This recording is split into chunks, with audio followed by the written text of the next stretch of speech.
তো ঠিক আছে, আজকে আমরা পড়তে যাব কোন প্রশ্নটা, give an account of Bacon's prose style. মূল কথা হচ্ছে অ্যাকাউন্ট বলেন যে অ্যাকাউন্ট বলেন, এখানে বেকনস প্রুস স্টাইল, বেকন কোন স্টাইলে কোন পদ্ধতিতে তার লেখাগুলো লিখেছিল, তার স্টাইলটা আমাদের ব্যাখ্যা করতে হবে। এটা কোন স্টাইল ভাই?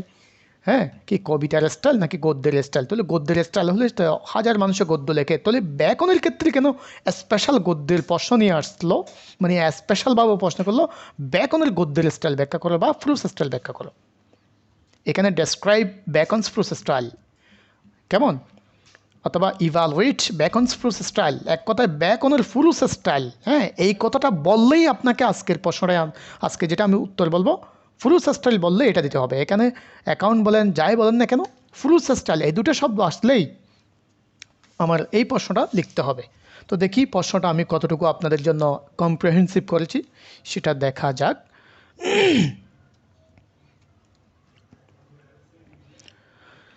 আচ্ছা, dear learners,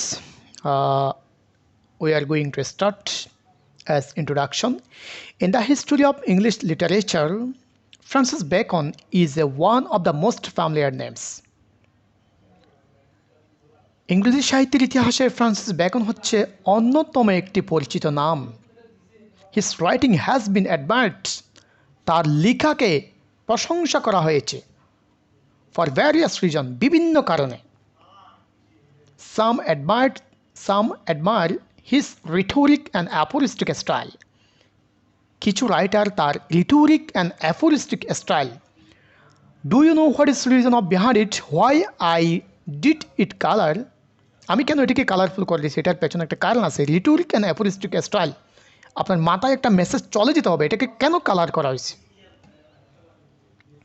but all admit that, সবাই স্বীকার করে, he is one of the greatest writer of English prose of his age, তার আমলের সে একজন অনেক বড় মাপের একজন গদ্য লেখক ছিল, এটা সবাই স্বীকার করে।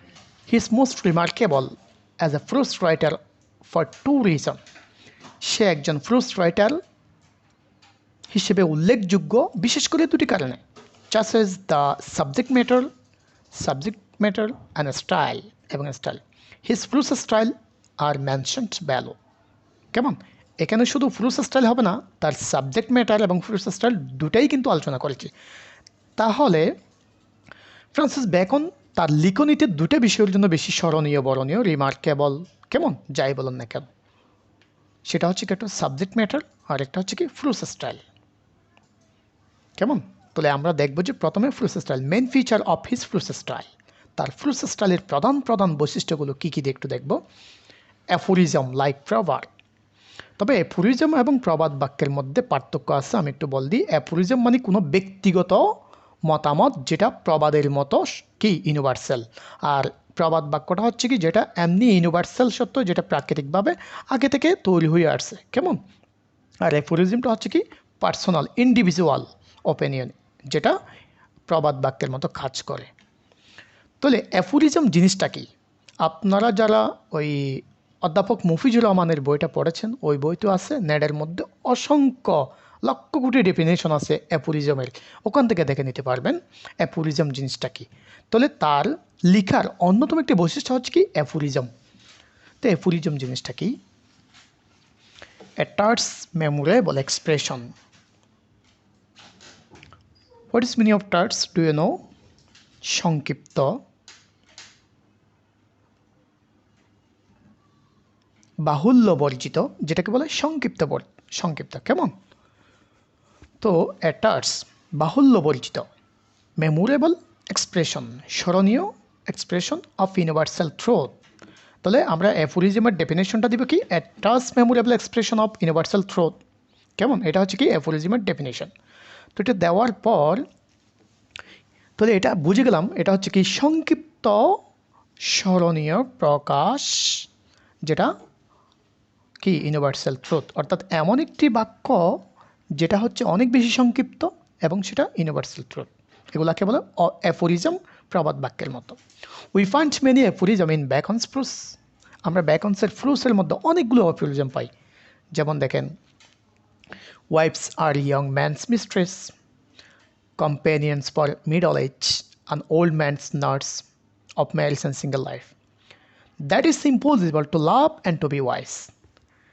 এখান থেকে একটা শিকার আছে, একসাথে লাভ অ্যান্ড ওয়াইস দুটো সম্ভব না। সো আজকে থেকে যারা আছেন ডিসিশন নিয়ে নেন। রবীন্দ্রনাথও মনে হয় এরকম একটা কথা বলেছিল, লাভ অ্যান্ড ওয়াইস একই সাথে সম্ভব না, আপনাকে যে কোনো একটা পথে যেতে হবে। So decide.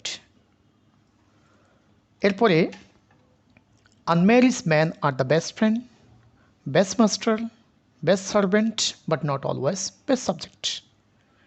এই যে আনম্যারিড ম্যান, এগুলো হচ্ছে ভালো বন্ধু হবে, ভালো মাস্টার্স হবে। মাস্টার বলতে এখানে মানে যারা ডিল করে উপরের মানুষ আর কি, বেস্ট সার্ভেন্ট, কিন্তু তারা সবসময় সুনাগরিক হতে পারে না। কেমন? তাহলে এইখানে আমি 3টা দিছি অ্যাফোরিজমের এক্সাম্পল। আপনি চাইলে আমি আরও 8টা এক্সাম্পল দিয়ে রাখছি এই কোয়েশনের লাস্টে। আমি যেই 3টা দিছি ওই 3টা আমার বেশি মনে থাকে, সেই জন্য আমি দিছি। এখন দেখেন এখানে 1 থেকে 8টা পর্যন্ত দেওয়া আছে অ্যাফোরিজমের এক্সাম্পল। তা আপনার এখান থেকে যেটা যেটা বেশি মনে থাকবে সেখান থেকে 1টা 2টা 3টা আপনি যতটা দিতে পারেন, ঠিক আছে? 8টা মতো। তারপরে অ্যাসোনেন্স। অ্যাসোনেন্স জিনিসটা কি? Repetition of vowel sound in nearby words. কাছের শব্দে ভাওয়েল সাউন্ড রিপিট করা। We find the use of assonance in Bacon's froze.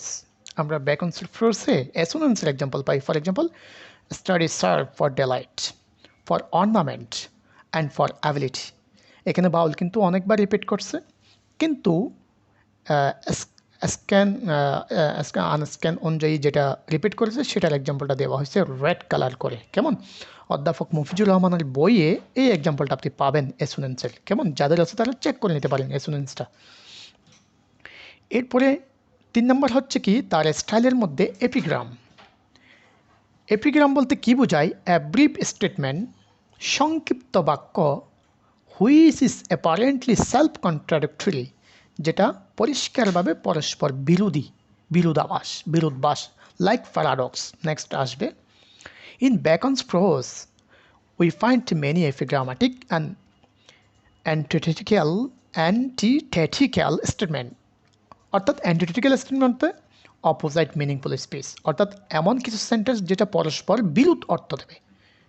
এই ধরনের কি সেন্টেন্স যেটা অনেক সংক্ষিপ্ত কিন্তু অনেক বেশি ইম্পর্টেন্ট। যেমন the rising unto the palace is laborious and by pains men come to greater pains। অর্থাৎ ক্ষমতায় যাওয়া এটা অনেক পরিশ্রমের একটা ব্যাপার, এটা অনেক ব্যথার একটা ব্যাপার, অনেক কষ্টের ব্যাপার। বাই পেন, কিন্তু ক্ষমতায় গেলে আরও অনেক ব্যথা পাওয়া যায়। বাই পেন্স, এই ব্যথার মাধ্যমে man come to greater pains, আরও অনেক বেশি ব্যথাময় জায়গার মধ্যে যায়। কেন? কিভাবে? যিনি প্রাইম মিনিস্টার, আমি চাইলে এখন হুট করে গেঞ্জি টেঞ্জি পরে আমি দৌড়ে মাঠে খেলতে চলে যেতে পারি, কিন্তু প্রাইম মিনিস্টার যেতে পারবে না, প্রেসিডেন্ট বের হতে পারবে না। তাকে বের হতে হলে ইভেন ওয়াশরুমে যেতে হলে তার পাহারাদার আছে।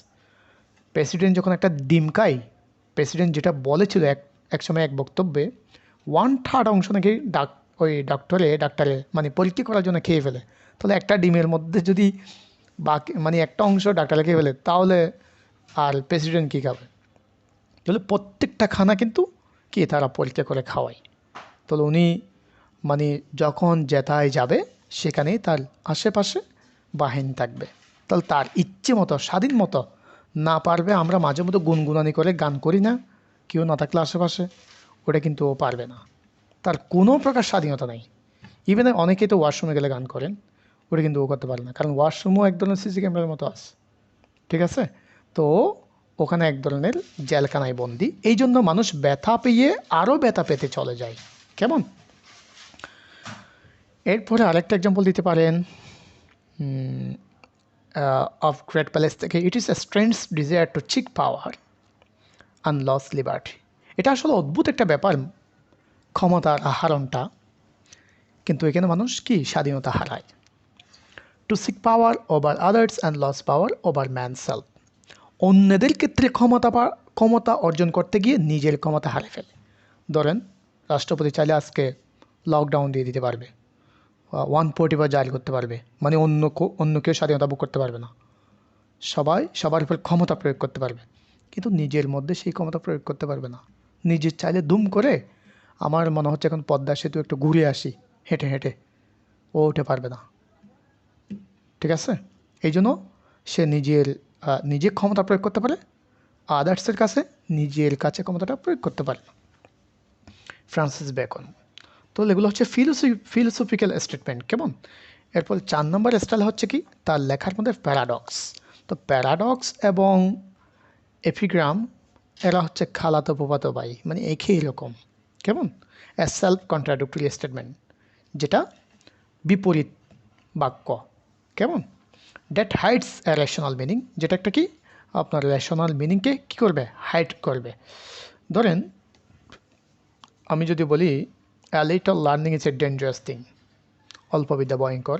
কিছু সেন্টেন্স আছে, ফ্রেজ আছে যেগুলো উপরের অর্থ দিয়ে উপরের অর্থটাকে বোঝায় না, ভিতরের অর্থটাকে বোঝায়, কেমন।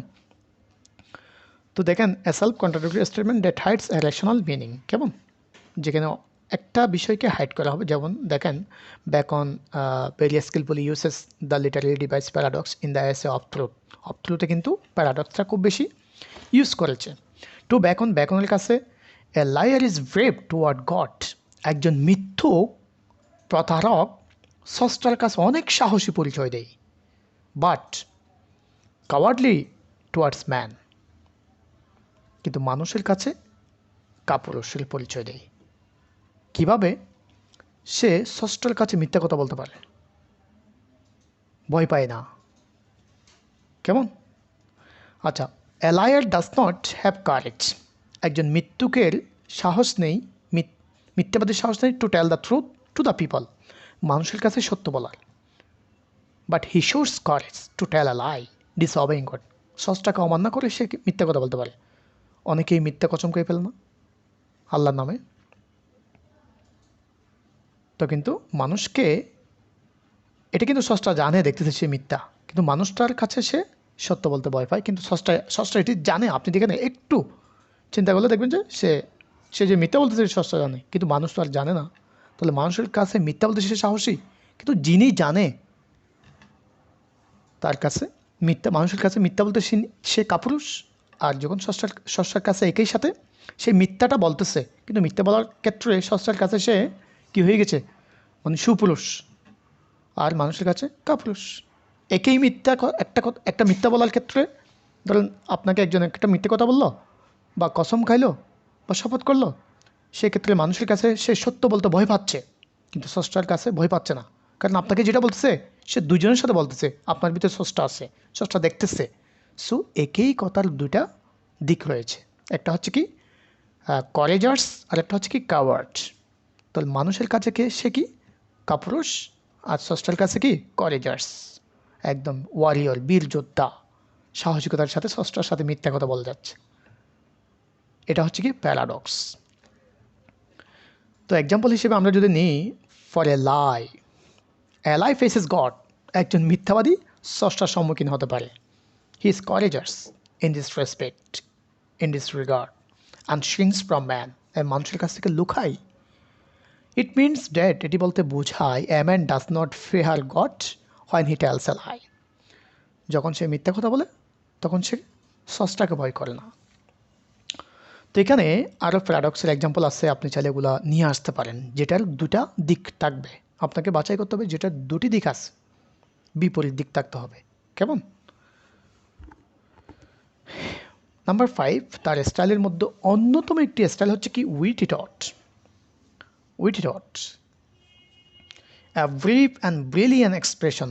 উইটি টট, এটাও কিন্তু আপনি উইট নামে অধ্যাপক মফিজুর রহমানের বইতে পাবেন।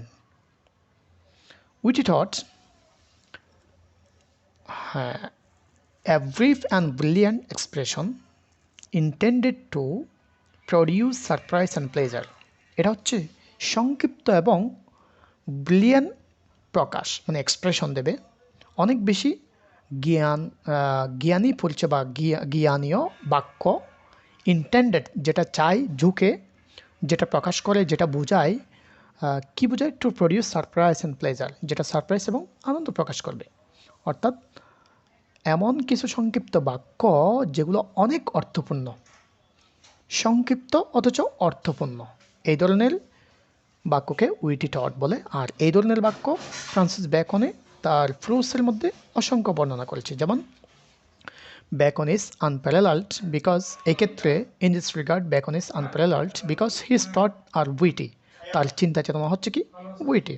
Almost all of the sentence of his essay, তার এসের সব সেন্টেন্সগুলো can be developed even an essay, একটা সেন্টেন্স একটা এসে বানাতে পারবে, তার একটা লাইন একটা প্যারাগ্রাফ হবে, at least as a paragraph, তার একটা লাইন দিয়ে আপনি একটা প্যারাগ্রাফ লিখতে পারবেন। এই ধরনের উইটি থট কেমন meaningful word because of his outstanding witty thought.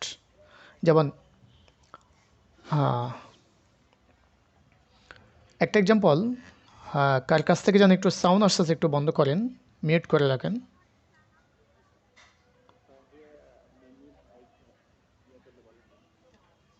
এটা কার কাছ থেকে আসছে একটু মিউট করে দেন।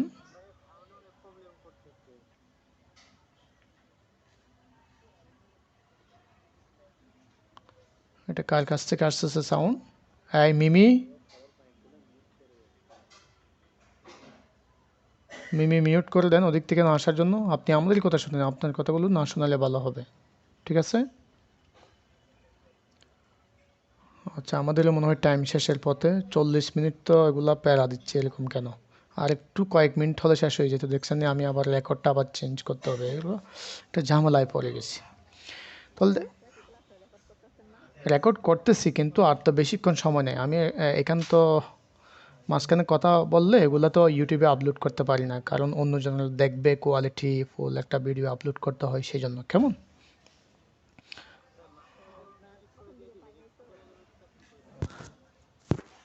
আচ্ছা ঠিক আছে, দেখি আমি ওই সিবিএস গ্রুপে আপলোড করে দিব, ঠিক আছে? এটাতে দিব না, এটা তো হচ্ছে কি আমার মনে যেটা ভাল লাগে ওটা আমি আপলোড করি, কারণ ওটা হচ্ছে আমি চাই ওটা প্রফেশনাল দিকে যাক। কেমন?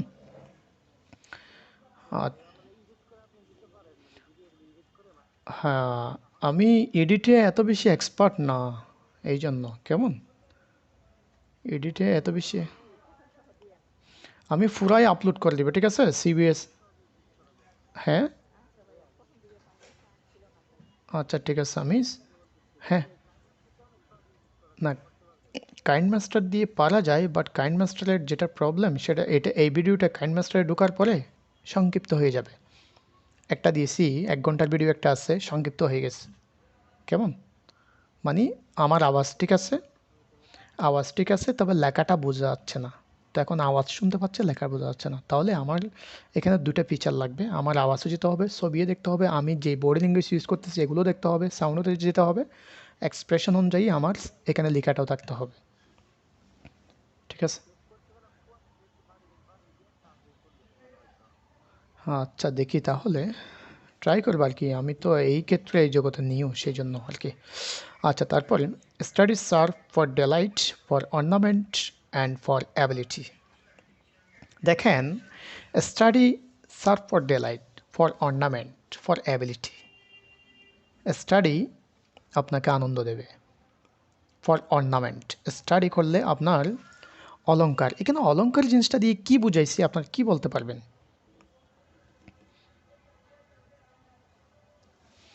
আমি যেটা বুঝি, আপনি যদি পড়াশোনা করেন, স্টাডি আপনাকে আনন্দ দেবে, ঠিক আছে?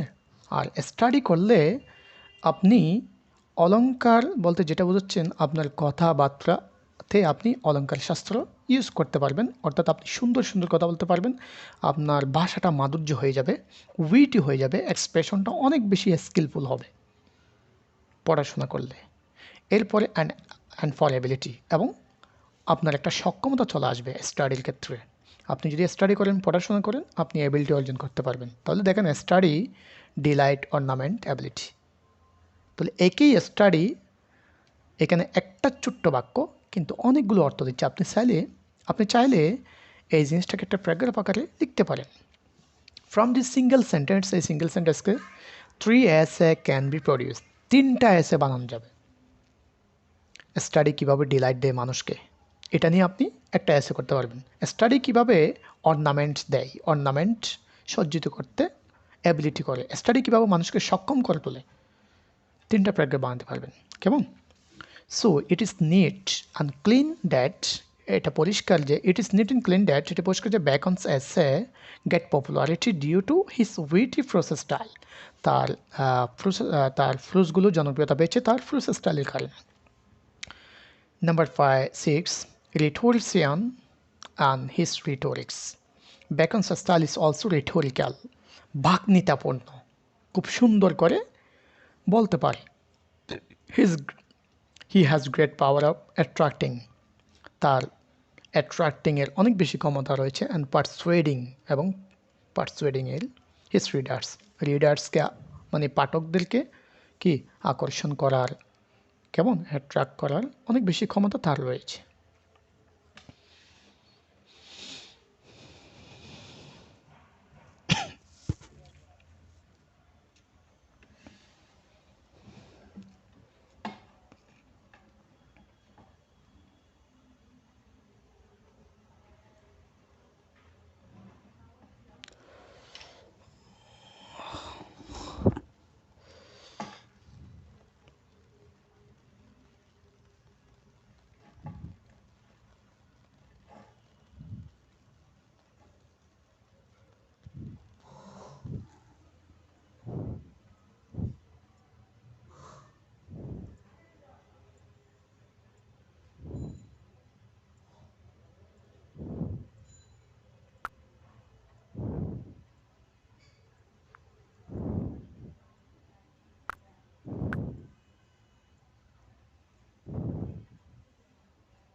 আচ্ছা, সর্বশেষ আপনারা কতজন ছিলেন? 18 জন। আচ্ছা, তাহলে আমরা একটু অপেক্ষা করি ওরা আসা।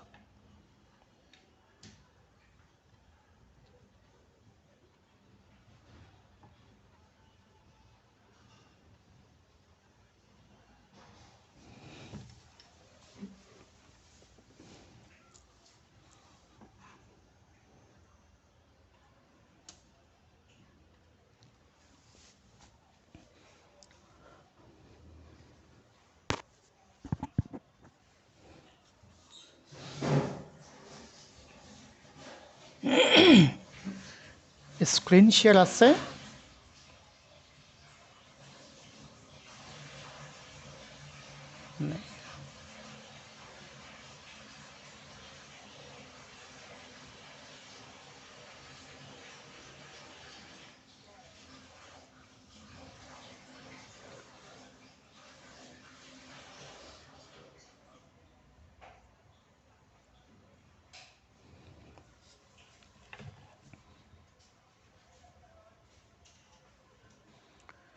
আচ্ছা, ঠিক আছে, তাহলে আমরা শুরু করতে যাচ্ছি।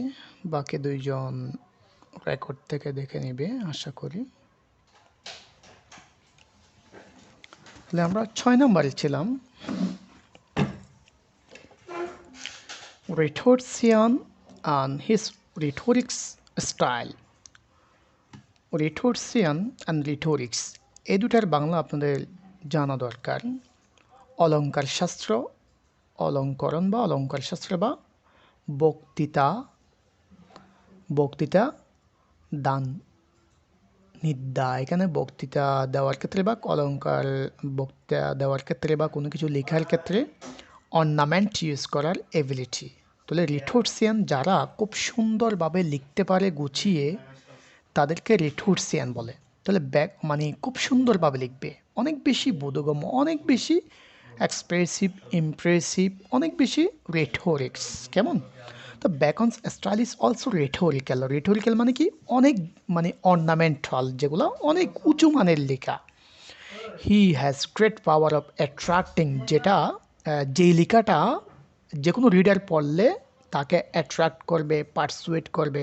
তাহলে তার এই ক্ষমতাটা রয়েছে অডিয়েন্সকে, রিডার্সকে, লিসেনারকে অ্যাট্রাক্ট অ্যান্ড পারসুয়েট করার। কেমন? যেমন দেখেন, he that had wife and child had to give an হোর্স test two person, যার বউ বাচ্চা রয়েছে সে তার ভাগ্যের কাছে বন্দী। অর্থাৎ সে পারবে না কোনো জায়গায় ঘুরতে তাদের ছাড়া, পারবে না কোনো জায়গায় পালাতে। যেমনটা আনম্যারিড ম্যান আজকে এখানে, আজকে ওই বন্ধুর বাসায়, আজকে এখানে ঘুরতেছে, আজকে কক্সবাজার, কালকে সেন্ট মার্টিন, এভাবে ঘোরাঘুরি করতে পারে। কিন্তু married man can not do it. আশা করি বুঝতে পেরেছেন। সো এক্ষেত্রে দেখেন, একটা ছোট্ট একটি বাক্য, এই বাক্যটাকে আপনি যদি ব্যাখ্যা করেন, আপনার একটা এসে হয়ে যাবে, প্যারাগ্রাফ হয়ে যাবে। কেমন? তো এগুলো হচ্ছে কি, অল্পতে অনেক বেশি বোঝানো, অল্পতে অনেক বেশি অ্যাট্রাক্ট করা রিডার্সকে, এটা হচ্ছে কি রিটোরিক্স। আর এই কাজটা যারা করতে পারে তাদেরকে রিটোর্সিয়ান বলে। So Francis Bacon is a great rhetorician. আপনি লাস্টে এই কথাটা বলতে পারেন। কেমন? এখন আপনি যদি বুঝে যান, ইচ্ছে মতো সুন্দরভাবে সেন্টেন্সগুলো বানিয়ে বানিয়ে লিখতে পারবেন। ইমাজারি অ্যান্ড অ্যানালজি, আপনি ইংরেজিতে অনার্স করলে একটা বিষয় নিয়ে বারবার ঘুরে ফিরে আসবে প্রত্যেকটা কবিতায়, প্রত্যেকটা এসে, প্রত্যেকটা ড্রামাতে, সেটা হচ্ছে ইমাজারি। এই ইমাজারিকে আমরা ইমেজ মানে ছবির সাথে পরিচিত, কিন্তু ইমাজারি জিনিসটা কি?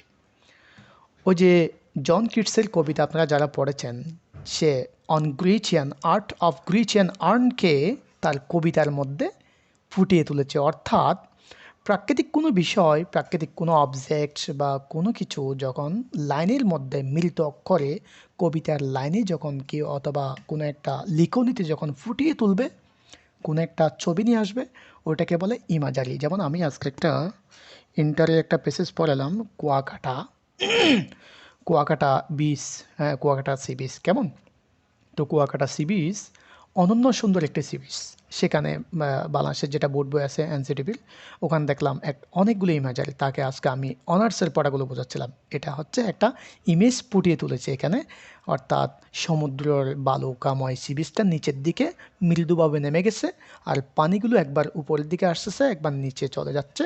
সেই সুবাদে বালুগুলো এখানে সাঁতরাচ্ছে, ডুব দিচ্ছে, গোসল করতেছে। এটা হচ্ছে অনন্য সুন্দর একটা ইমাজারি, যেটা তুমি বাস্তবে দেখলে খুব সুন্দরভাবে বুঝতে পারবা। আর এখানেও ফুটে উঠতেছে।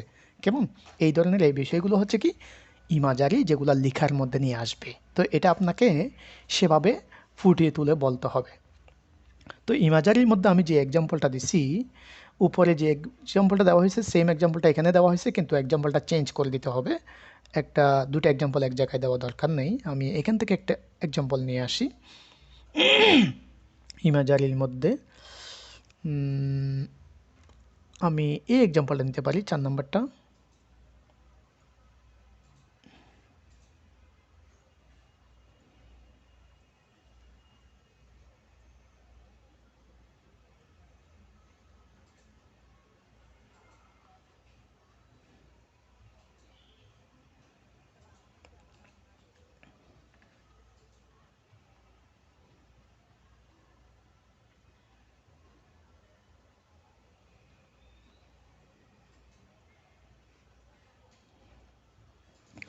তাহলে এখানে ইমাজারি কীভাবে আসছে একটু দেখেন তো। Nuptial love maketh mankind, friendly love perfect, it, and but wanton love corrupts and embeds it of marriage and single life.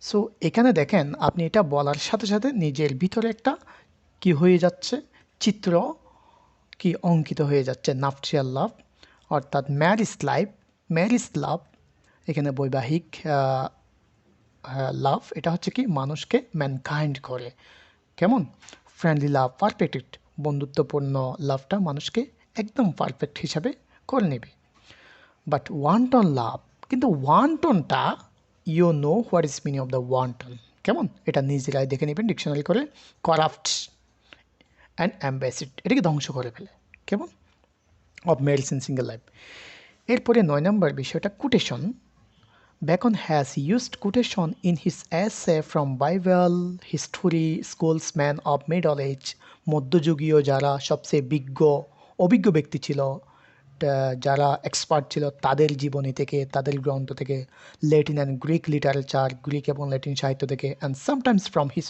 On memory মাঝের মধ্যে সে কোটেশনগুলো নিজে বানিয়েছে কেমন সে কোটেশনগুলো এভাবে নিয়ে থাকে তো 9 নম্বর পর্যন্ত তার স্টাইলগুলো আমরা বর্ণনা করলাম কেমন এখন অনেকের কাছে যদি প্রশ্নটা বড় হয়ে যায় মনে করেন তাহলে আপনারা কি করবেন এই 9 নম্বর থেকে 9টা থেকে আপনারা কি করে ফেলবেন 5-6টা দিবেন বাকি যে কোনো 2টা বা 3টা বাদ করে দিতে পারবেন তবে ধরেন ইমাজারিটা বাদ দেওয়া যায় কোটেশনটা বাদ দেওয়া যায় এই 2টা বাদ দিতে পারবেন বাকি 6টা অবশ্যই দিতে হবে আমি বোঝাতে পারছি আপনাদেরকে এই 2টা বাদ দিতে পারবেন যাদের কাছে বড় হয়েছে মনে হয় আর যারা বেশি লিখতে পারেন লেখাতে একটু দ্রুত কোয়ালিটি আছে হ্যান্ডরাইটিং তারা লিখে ফেলবেন সমস্যা নেই তারপরে ফ্রান্সিস বেকনের লেখাগুলো দুটি কারণে খুব বেশি বিখ্যাত একটা হচ্ছে কি তার ফ্রুস স্টাইল আর একটা হচ্ছে কি তার subject matter subject style subject নির্বাচন তাহলে সিলেকশন অফ দ্য টাইটেল তার টাইটেল নির্বাচন ক্ষেত্রে সে খুব বেশি বিখ্যাত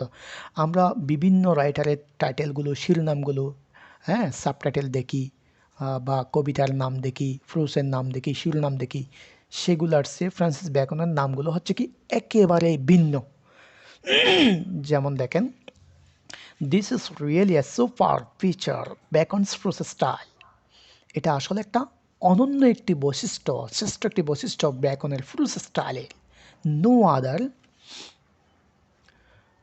আদার অ্যাসাইস্ট অন্য কোনো প্রাবন্ধিক in the history of English literature ইংরেজি সাহিত্যের ইতিহাসে ইজ কম্পেয়ারেবল উইথ ফ্রান্সিস বেকনের সাথে কি তুলনাযোগ্য নয়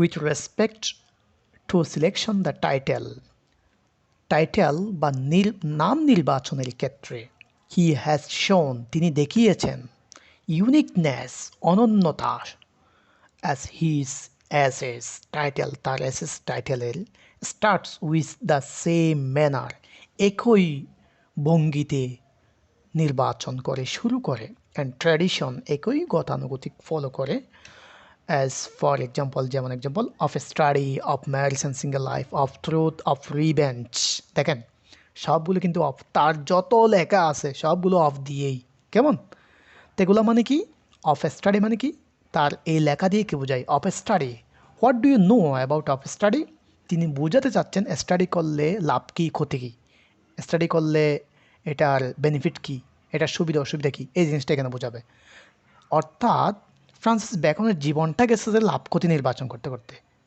কেমন of marriage and single life বিয়ে করলে লাভটা কী ক্ষতি কী অফ ট্রুথ সত্য বললে লাভ কোন দিকে ক্ষতি কোন দিকে অফ রিভেঞ্জ প্রতিশোধ নিলে কতটা লাভ হবে ক্ষমা করে দিলে কতটা লাভ হবে এই বিষয়গুলো এখানে বর্ণনা করেছে কেমন তার জীবনটাই গেছে কি লাভ ক্ষতির বর্ণনা করতে গিয়ে কেমন therefore the title is obviously a landmark style of Bacon's prose অতএব আমরা বলতে পারি বা বলা যায় তার টাইটেলগুলো হচ্ছে কি অবশ্যই কি ল্যান্ডমার্ক স্টাইল ফ্রান্সিস বেকনের জীবনে কারণ ইতিপূর্বে এই ধরনের টাইটেল কেউ লিখেনি সামনেও হয়তো বা আপনাদের মধ্যে কেউ যখন ফ্রান্সিস বেকনের চেয়ে বড় মাফের রাইটার হবেন লিখবেন কেমন এরপরে শেষ কথা বলে দিই conclusion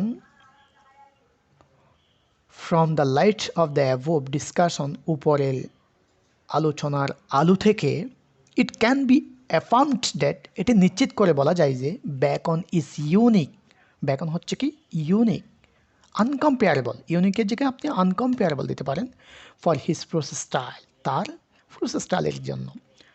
they come down like a strokes of hammer, শেষ ডিনচার্স নামে একজন বিখ্যাত ব্যক্তি মনীষী, তিনি বলেছেন তার বাক্যগুলো কানের মধ্যে হেমারের মতো আঘাত করে বলতে লেগে যায়, মানে ভাল লাগে। কেমন, এখানে আঘাত করে মানে একেবারে ওই আঘাত না। There is not one essay of Bacon, এখানে ব্যাকনের এমন কোনো এসে নেই হুইচ ডাজ নট কন্টাইন, যেগুলো ধারণ করে না, থাকে না, just capsules of common wisdom, যেখানে just capsule of common wisdom. কেমন, তো এটা নিজেরাই অর্থ করে নেন।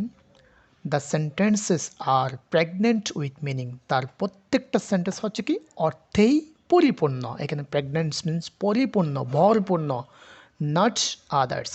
ওকে, আশা করি বুঝতে পেরেছেন ফ্রান্সিস ব্যাকনের। আর আপনাদের যদি এখানে কোটেশন যেগুলো আমি ইউজ করছি এগুলো যদি কঠিন মনে হয়, আপনাদের সহজার্থে সুবিধার্থে এখানে আমি আরও একটা কোটেশন দিয়ে রাখছি, এখান থেকে কোটেশনগুলো আপনারা ওখানে অ্যাড করবেন। আর যেটা যার পছন্দ, যেটা যার সহজ, যেটা যার মেমোরিতে বেশি জায়গা করে নিয়েছে, তার অনেকগুলো ফ্রান্সিস ব্যাকনের অনেকগুলো কোটেশন রয়েছে, সেখান থেকে আপনি ইচ্ছে মতো ইউজ করতে পারবেন। কেমন, স্বাধীনতা আছে। তাহলে আজকে আমরা ফ্রান্সিস ব্যাকনের যে দুটা ব্রড কোয়েশ্চেন শিখলাম, আমরা অনেকগুলো ব্রড কোয়েশ্চেন লিখতে পারবো, সেখান থেকে একটা শেষ করে ফেললাম। তো আমরা অন্য আরেক দিন তার discuss the Francis Bacon as a moral and utilitarian philosopher, এটা আমরা শিখব। এখন আমি একটু আপনাদের গুড নিউজ দিয়ে রাখি, আপনারা আজকে আমরা যে কোয়েশ্চনটা শিখেছি সেই কোয়েশ্চনটা যদি ভালো করে শিখতে পারি, এরপরে কোয়েশ্চনটা ওখানে লিখতে হেল্প হবে। কারণ আমরা এই যেই কোটেশনগুলো এখানে দিব, সেই কোটেশনগুলো ওখানে দিতে হবে সেমভাবে। কেমন, এরপরে পার্ট বি এর সাথে দেখি আমি ওই আদার্স একটা কোয়েশ্চনটা, আদার্স ব্রড কোয়েশ্চেন যেটা ফার্স্টে আসবে ওটার সাথে যখন চেষ্টা করব বাকি প্রশ্নটা, বাকি পার্ট বিগুলো পড়ায় দিতে। কেমন, তো আপনাদের একটা কাজ দিব, সেটা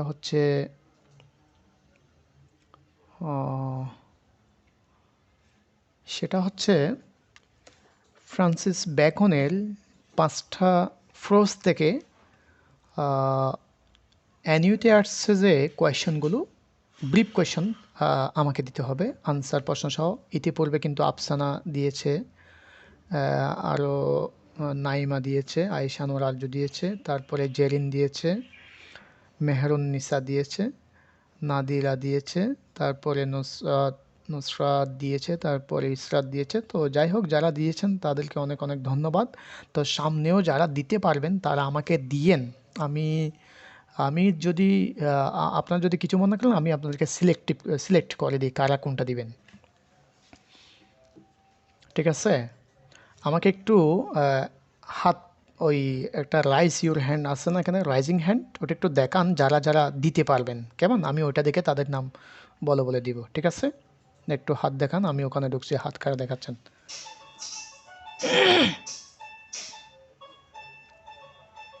ওখানে একটা অপশন আছে হাত দেখানোর,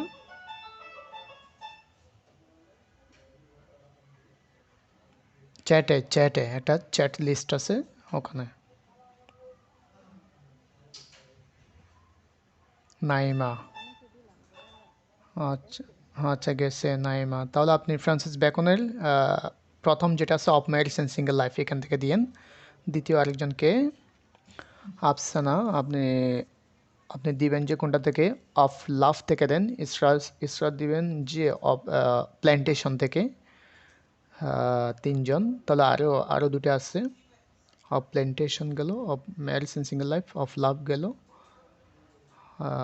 তারপরে আর কই, আরও 2জন লাগবে।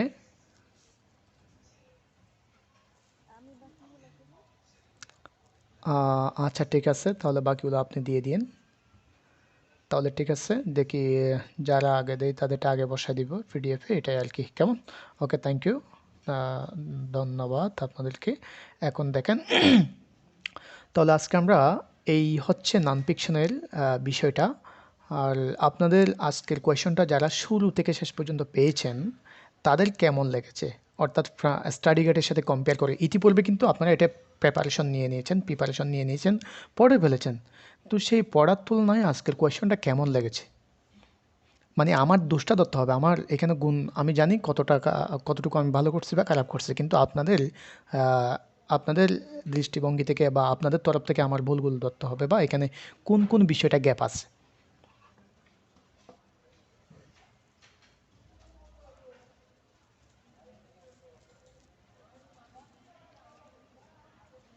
হ্যালো,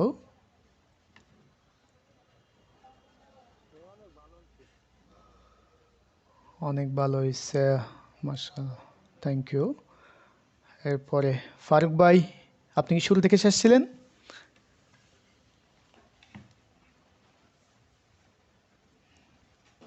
হ্যালো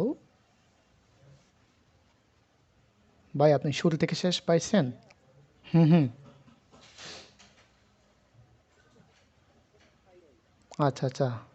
আচ্ছা, আমি তাহলে ওই আপনার গ্রুপে এটা লিঙ্ক দিয়ে দেবো কোয়েশ্চনটার, আপনি ওখান থেকে দেখে নেবেন। আমি এটা আপলোড করবো যে সিবিএস গ্রুপ স্টাডি নামক একটা চ্যানেল আছে, ওখানে আপলোড করবো, কেমন? আশরাফুদ্দিন ভাই, আপনি কি শুরু থেকে শেষ পাইছেন?